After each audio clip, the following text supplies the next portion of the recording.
dulu menanggapi. Ya, terima kasih nih. Ini kalau sudah ditanya ini, saya sebetulnya gampang memahami pertanyaannya. Jawabnya yang susah nih.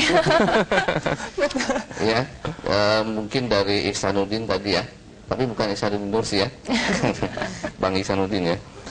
Ini terkait dengan tadi masalah apa namanya, mungkin jangan tendensius ke anggota parlemen ya, kepada pejabat negara lah secara keseluruhan yang mungkin Anda anggap tidak melayani masyarakat gitu ya. Dan tadi Anda sebut sebagai apa juga gaya hidup ya mungkin hedonis gitu ya, seperti itu. Sebetulnya begini ya, jadi apa namanya, kalau kita berbicara masalah apa namanya perbaikan ya, termasuk tadi pertanyaan dari Dafa, apakah ada signifikansi dari TAP MPR nomor 6 tahun 2001 ini.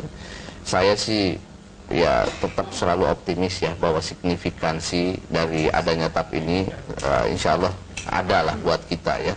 Karena bagaimanapun sekarang ini kan dengan pemberitaan media ini orang sebetulnya ya mikir-mikir juga gitu, kalau dia kemudian ya melanggar hukum dan melanggar etika gitu.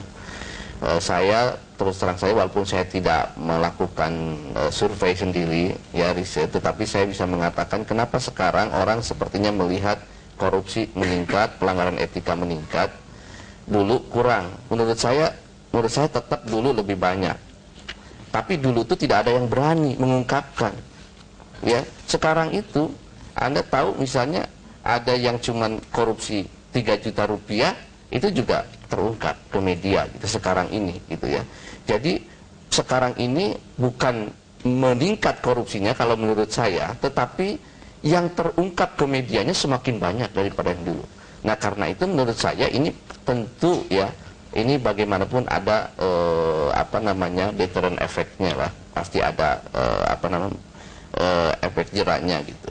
Nah karena itu menurut saya, kalau tadi pertanyaannya bagaimana apa namanya pejabat negara yang kemudian sekarang ini dianggap tidak melayani masyarakat ya, ya menurut saya itu ada masyarakat apa pejabat negara yang seperti itu ada, tetapi juga yang betul-betul melaksanakan fungsinya juga lebih banyak. Misalnya tadi yang hedonis, Anda datang ke DPR, menurut saya jumlah yang Anda sebutlah mobil mewah gitulah ya, yang hedonis ya, menurut saya sedikit kok ya.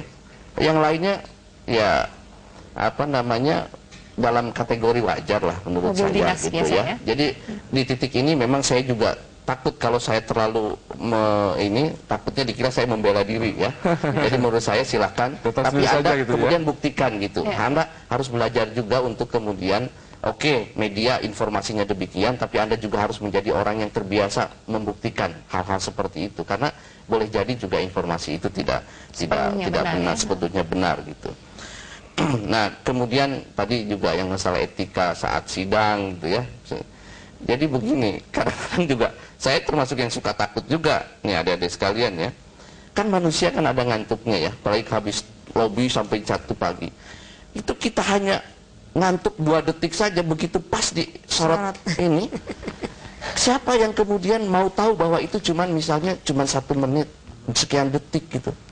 Tetapi kan di sini juga kan kita juga berharap lah teman-teman wartawan juga, kalau orang misalnya sudah ngantuknya sampai 15 menit, 30 menit, nah itu baru diiniin.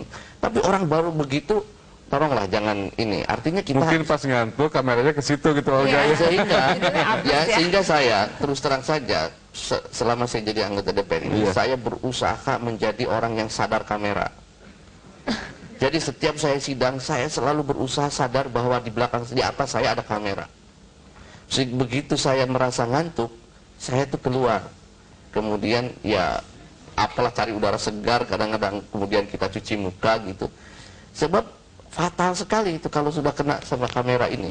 Jadi saya bisa memastikan jumlah yang ngantuk saat sidang misalnya itu sedikit tuh.